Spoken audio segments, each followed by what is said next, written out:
ये हमारा next topic ionic equilibrium में है सॉल्ट हाइड्रोलिसिस। जहाँ तक सॉल्ट हाइड्रोलिसिस की बात है, it is a reverse process of neutralization reaction. Neutralization में वाटर बनता है और सॉल्ट बनता है, उसका जो उल्टा है वो सॉल्ट हाइड्रोलिसिस है। लिसिस का मतलब होता है ब्रेकिंग, हाइड्रोलिसिस का मतलब है ब्रेकिंग ऑफ वाटर मॉलिक्यूल। क्योंकि ब्रेकिंग हो रही है, therefore this is always an endothermic phenomena. Definition ये लिखी हुई है सॉल्ट हाइड्रोलिसिस की। इनफैक्ट सॉल्ट हाइड्रोलिसिस में क्या होता है, कैटायन या एनायन का वाटर मॉलिक्यूल के साथ इंटरेक्शन होता है, जिसकी वजह से या तो सॉल्यूशन के अंदर H कंसंट्रेशन इंक्रीज होती है या OH माइनस कंसंट्रेशन इंक्रीज होती है, यानी या तो सॉल्यूशन एसिडिक हो जाता है या बेसिक हो जाता है। ये पूरा जो मैकेनिज्म है, पूरा जो प्रोसेस है, इसे ही सॉल्ट हाइड्रोलिसिस कहते हैं। हम केस बना बनाकर अलग अलग कैटेगरी के सॉल्ट का हाइड्रोलिसिस पढ़ते हैं। चलिए शुरू करते हैं। तो स्टूडेंट सबसे पहले हम देखते हैं salts of strong acid and weak base. जैसे NH4Cl है, इसका एसिड क्या रहा होगा HCl और बेस क्या रहा होगा NH4OH। HCl स्ट्रॉन्ग एसिड है, NH4OH वीक बेस है। ऐसे ही यहाँ पर HNO3 स्ट्रॉन्ग एसिड था, ऐसे ही यहाँ पर HCl स्ट्रॉन्ग एसिड था। तो आप सॉल्ट को देखकर उसके एनायन को देखकर आराम से पता कर लेंगे कि ये स्ट्रॉन्ग एसिड का सॉल्ट है या फिर वीक एसिड का सॉल्ट है। जो शुरू में होता है वो बेस से आता है, जैसे ये क्यूप्रिक हाइड्रोक्साइड से आया है। This is coming from cupric hydroxide. अब क्यूप्रिक हाइड्रोक्साइड क्या है? क्यूप्रिक हाइड्रोक्साइड वीक बेस है और ये सल्फेट कहां से आया है? H2SO4 से। H2SO4 क्या है? Strong acid. तो ये स्ट्रॉन्ग एसिड H2SO4 और वीक बेस क्यूप्रिक हाइड्रोक्साइड का सॉल्ट है। किसी एक एग्जांपल को लेकर इसका मैकेनिज्म देखते हैं। जैसे मान लीजिए मेरे पास NH4Cl है, इसका मैंने हाइड्रोलिसिस कराया तो NH4 प्लस क्या लेगा? NH4 प्लस वाटर से OH माइनस एक्सेप्ट करेगा और बनाएगा NH4OH प्लस Cl माइनस क्या लेगा?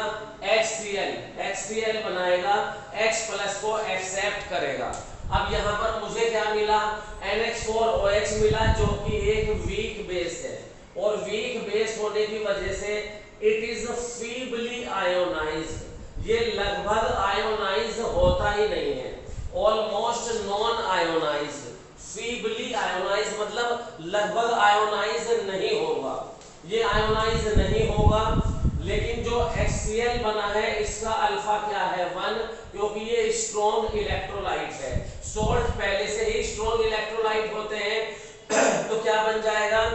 NH4 plus Cl minus. ये मैंने क्यों टूट कर लिख दिया? क्योंकि स्ट्रॉन्ग इलेक्ट्रोलाइट होते हैं सभी सॉल्ट, वो हमेशा आयन की फॉर्म में एग्जिस्ट करेंगे। मैंने बताया था स्ट्रॉन्ग इलेक्ट्रोलाइट में केवल आयन्स होते हैं, मॉलिक्यूल नहीं। तो NH4 plus Cl minus plus H2O बनेगा, ठीक है। और यहाँ पर NH4OH को डिसोसिएट नहीं होगा क्योंकि अल्फा की value very very less than 1 है। लेकिन उधर HCl का क्योंकि स्ट्रॉन्ग इलेक्ट्रोलाइट है, कंप्लीट क्या हो जाएगा? आयोनाइजेशन। तो यहाँ Cl माइनस मियरली क्या है? स्पेक्टेटर आयन है, क्योंकि जैसा रिएक्टेंट साइड में पड़ा है वैसा ही प्रोडक्ट साइड में पड़ा है। तो Cl माइनस से Cl माइनस कैंसिल हो गया, तो क्या बचा? NH4 plus H2O। इससे यहाँ पर क्या बनेगा? NH4OH plus H plus. NH4OH dissociate नहीं हो रहा तो OH माइनस कंसंट्रेशन नहीं देगा, लेकिन सॉल्यूशन में H प्लस कंसंट्रेशन इंक्रीज हो जाएगी। सॉल्यूशन में कंसंट्रेशन कौन सी इंक्रीज हो जाएगी? H प्लस कंसंट्रेशन इंक्रीज हो जाएगी। क्योंकि H प्लस कंसंट्रेशन इंक्रीज हो गई तो मेरा सॉल्यूशन कैसा होगा? एसिडिक होगा। क्योंकि मेरा सॉल्यूशन एसिडिक हो गया तो इसकी pH क्या होगी? लेस देन 7 होगी। ये तीसरा पॉइंट है कि H कंसंट्रेशन इंक्रीज कर गई तो सॉल्यूशन एसिडिक हो गया। ये फोर्थ पॉइंट है, pH लेस देन 7 होगी। और फिफ्थ पॉइंट ये है कि पूरे NH4Cl का हाइड्रोलिसिस नहीं हुआ, हाइड्रोलिसिस केवल किसका हुआ है, कैटायन NH4 प्लस का हुआ है। तो NH4 प्लस का हाइड्रोलिसिस हुआ है, केवल कैटायन का हाइड्रोलिसिस हुआ है, इसलिए इस कैटेगरी के सोल्ट के हाइड्रोलिसिस को कैटायनिक हाइड्रोलिसिस भी कहते हैं। अब पेपर में क्वेश्चन कैसे आता है कि अमोनियम क्लोराइड का जो सॉल्यूशन है वो एसिडिक होता है या उसकी pH लेस देन 7 होती है, क्यों? तो इसका रीजन दिया जाएगा due to hydrolysis of NH4 plus. अगर एक ऑप्शन में due to hydrolysis of NH4 plus लिखा है, दूसरे ऑप्शन में due to hydrolysis of NH4Cl लिखा है, तो क्या लिख के आओगे, क्या लिख के आओगे? NH4Cl का हाइड्रोलिसिस हुआ है या NH4 प्लस का हाइड्रोलिसिस हुआ है? ऑब्वियसली केवल NH4 प्लस का हाइड्रोलिसिस हुआ है, तो your correct answer will be NH due to hydrolysis of NH4 plus, केवल NH, तो इसे कैटायनिक हाइड्रोलिसिस कहते हैं। ये आइडिया आपको सोल्ट को देखते ही आ जाना चाहिए कि pH 7 से ज्यादा होगी या कम। अगर स्ट्रॉन्ग एसिड का सॉल्ट है तो एसिड वाले पार्ट का इफेक्ट सॉल्यूशन में देखने को मिलेगा। अगर स्ट्रॉन्ग बेस का सॉल्ट है, जो अभी हम पढ़ेंगे थोड़ी देर में, तो स्ट्रॉन्ग बेस वाले पार्ट का इफेक्ट सॉल्यूशन में देखने को मिलेगा। ये सभी स्ट्रॉन्ग एसिड के सॉल्ट थे, तो इसलिए HIN कंसंट्रेशन इंक्रीज कर गई, pH लेस देन 7 हो गई, क्योंकि जो इफेक्ट किसका है सॉल्यूशन में, स्ट्रॉन्ग एसिड का है। अरे जो वीक बेस है वो तो आयोनाइज होता ही नहीं, NH4OH बना और बनकर रह गया, वो फर्दर टूटा ही नहीं, तो इसलिए उसका कोई इफेक्ट सॉल्यूशन में देखने में नहीं मिलेगा। ठीक है, मजा आया होगा समझने में।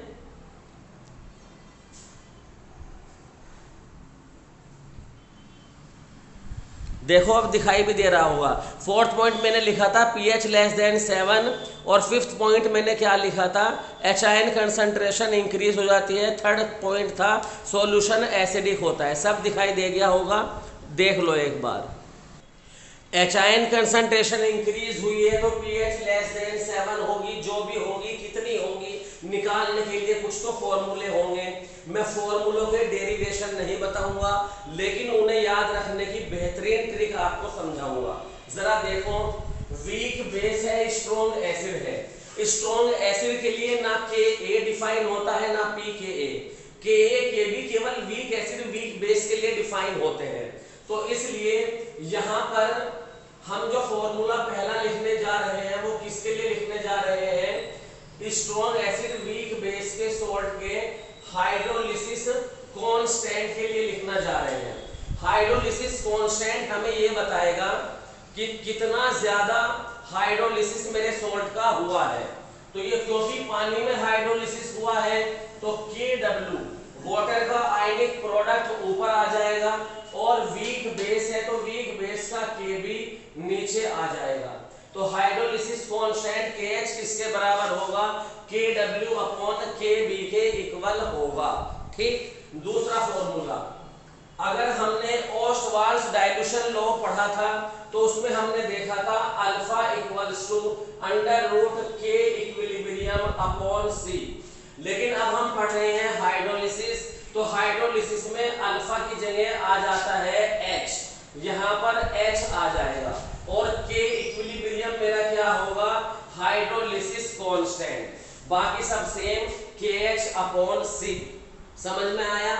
अब इसके बाद KH की वैल्यू मैं यहाँ ऊपर से रख सकता हूँ, तो ये हो जाएगा under root KW upon KB into C। तो ये डिग्री ऑफ हाइड्रोलिसिस का मेरे पास क्या आ गया, फॉर्मूला। अब सॉल्यूशन में H plus ion concentration increase हुई थी, उसे कैसे निकालेंगे? जिन्होंने मेरी आयनिक इक्विलिब्रियम की पूरी सीरीज देखी है उनको मैंने बताया था, किसी भी आयन की कंसंट्रेशन किसी भी समय अगर आपको सॉल्यूशन में लेनी है तो आप ले सकते हैं C अल्फा। तो यहाँ पर H प्लस की कंसंट्रेशन कितनी ली जा सकती है, C अल्फा। लेकिन अल्फा को हाइड्रोलिसिस के केस में हम क्या कह रहे हैं, डिग्री ऑफ हाइड्रोलिसिस। अरे अल्फा को बोलते थे degree of dissociation, small h को बोलेंगे डिग्री ऑफ हाइड्रोलिसिस। तो alpha is replaced by small h, that is the degree of hydrolysis. तो ये क्या हो जाएगा CH।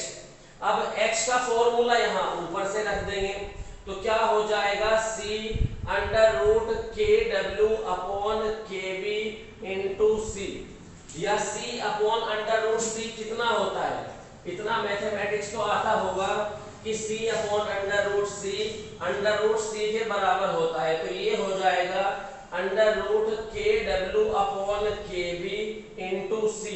तो ये मुझे क्या मिल गई, H प्लस कंसंट्रेशन मिल गई। तो मुझे क्या मिल जाएगा, इसका नेगेटिव लॉग लूंगा, pH मिल जाएगा। वीडियो के नेक्स्ट पार्ट में जब मैं नया वीडियो लाऊंगा कल को, उसमें न्यूमेरिकल करके दिखाऊंगा। आज आप पहले फॉर्मूले समझ लो और थ्योरी समझ लो। तो ये हुआ पहला केस, समझ में आया होगा। गाइस दूसरी कैटेगरी शुरू करते हैं हम, salts of weak acid and strong base. तो देखो यहाँ पर HCl का सॉल्ट है तो वीक एसिड होगा, एसिटिक एसिड का सॉल्ट है CH3COO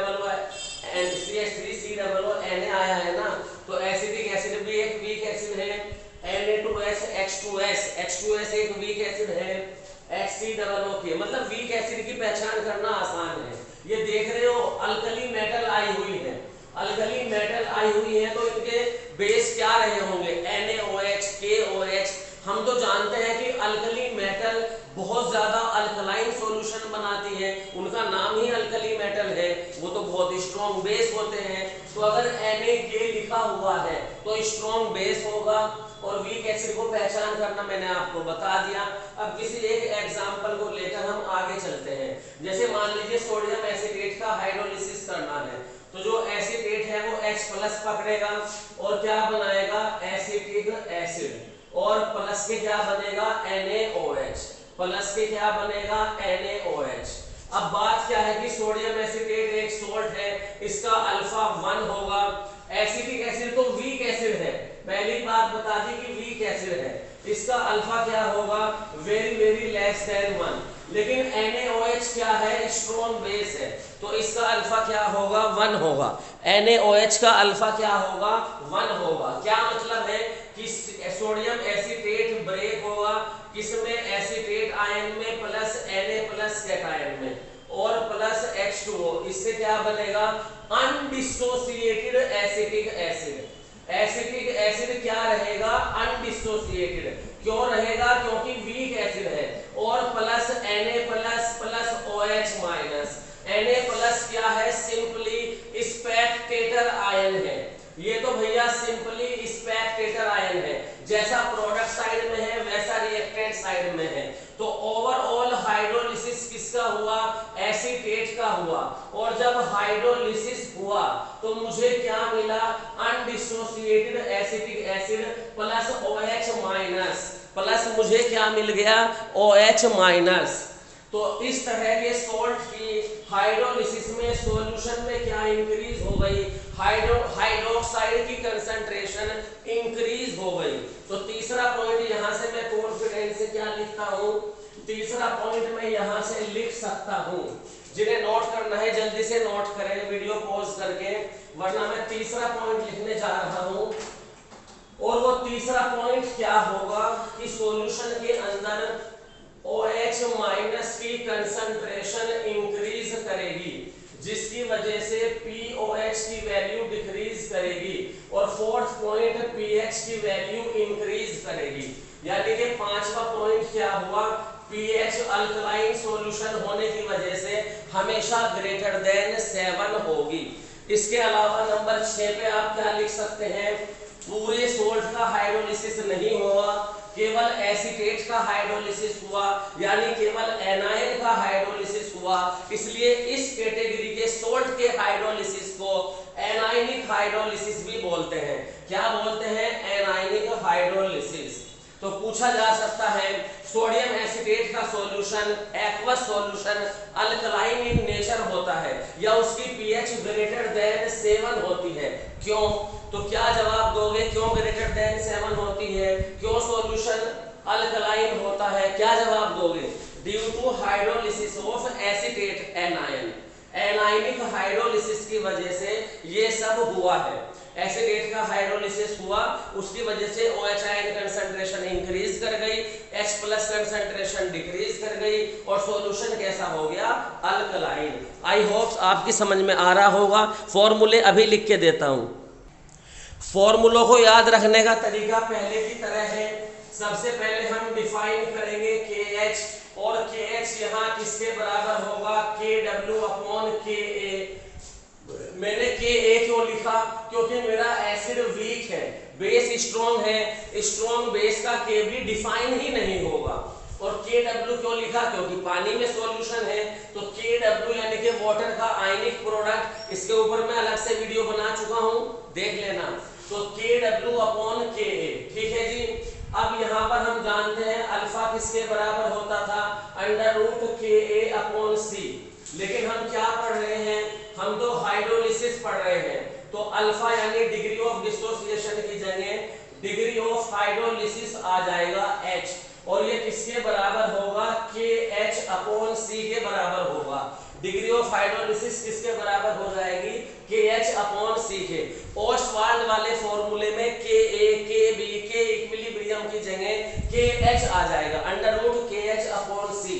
KH की वैल्यू यहां से रख देंगे तो मेरे पास फॉर्मूला नंबर 3 आ जाएगा, और वो क्या आ जाएगा, H equals to under root KH की वैल्यू रखने जा रहा हूं KW upon KA into C। चौथा पॉइंट, सॉल्यूशन कैसा हुआ है, अल्कलाइन, उसमें मुझे क्या मिलेगी, OH माइनस कंसंट्रेशन प्रीवियस फॉर्मूले की तरह वो कितनी होगी, CH।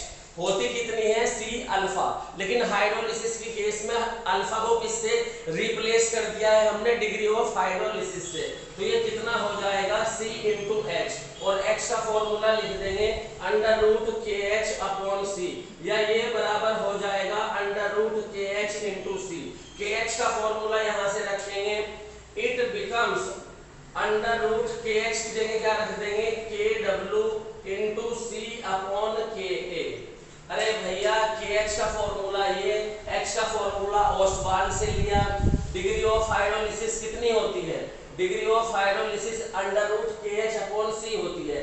KH की वैल्यू यहां से उठा के यहां रखी तो ये आ गया, क्योंकि सॉल्यूशन में OH माइनस आयन आए हैं, उनकी कंसंट्रेशन कितनी होगी, CH होगी, और H की वैल्यू यहां से उठा के यहां रख दी इस फॉर्मूले में, और फिर KH की वैल्यू उठाकर यहां रख दी, तो इतना फॉर्मूले मेरे पास आ गए। बहुत आसान है फॉर्मूलेशन करना, आई होप समझ में आया होगा। जैसे पहले किए थे फर्स्ट केस में फॉर्मूले, वैसे ही सेकंड केस के भी हैं। ओस्टवाल्ड डाइल्यूशन लॉ में जो डिग्री ऑफ डिसोसिएशन होती है वो यहाँ डिग्री ऑफ हाइड्रोलिसिस कहलाती है। वहां KA KB थे, यहाँ KH है, ठीक है। KH की वैल्यू यहाँ रखी तो ये आ गया। OH माइनस आयन, किसी भी आयन की कंसंट्रेशन C अल्फा होती है, तो यहाँ हाइड्रोलिसिस हो रहा है तो CH होगी, और H की वैल्यू ऊपर से उठा के यहाँ रख दी तो ये आ गया। चेक कर लो, सारे फॉर्मूले समझ में आ जाएंगे। एक बार दिमाग पे जोर डालो, रिवीजन करो, हो जाएगा। और अगर मान लीजिए इस सॉल्यूशन की POH निकालनी हो तो क्या करेंगे बेटा, फोर्थ फॉर्मूले में OH माइनस की कंसंट्रेशन आपको मिल गई, उसका नेगेटिव लॉग लेंगे, नेगेटिव लॉग लेंगे तो आपको POH मिल जाएगी। और आप तो जानते हैं कि pH प्लस POH 14 होता है 25 डिग्री सेल्सियस पर। अगर pH पूछे तो 14 में से माइनस कर देंगे। इसके न्यूमेरिकल में नेक्स्ट पार्ट में लाने वाला हूँ, पहले थ्योरी और फॉर्मूले याद तो करा दूं, आपके ट्रिक तो बता दूं कैसे करना है। थियोरेटिकल भी तो सवाल आते हैं ना पेपर में। तो इस तरीके से दो कैटेगरी के सोल्ट के हाइड्रोलिसिस और फॉर्मूले आपके सामने बोर्ड पे हैं, और आपने अच्छे से उनको सीख भी लिया होगा, समझ भी लिया होगा, ठीक है।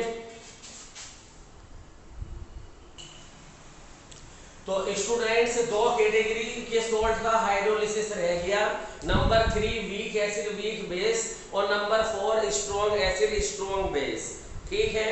अगर मैंने उन्हें अभी सिखाया तो वीडियो लंबा हो जाएगा, फिर आप देखते नहीं हो, मुझे वैसे भी यूज नहीं देते हो, आप सब्सक्राइब भी नहीं करते हो, पता नहीं क्यों मेरी मेहनत की कदर नहीं करते हो। मैं आपके लिए इतने अच्छे टॉपिक पर वीडियो बनाता हूँ जिनसे सीधे सवाल नीट या जेई में या तो आते हैं या आ चुके हैं या आ सकते हैं।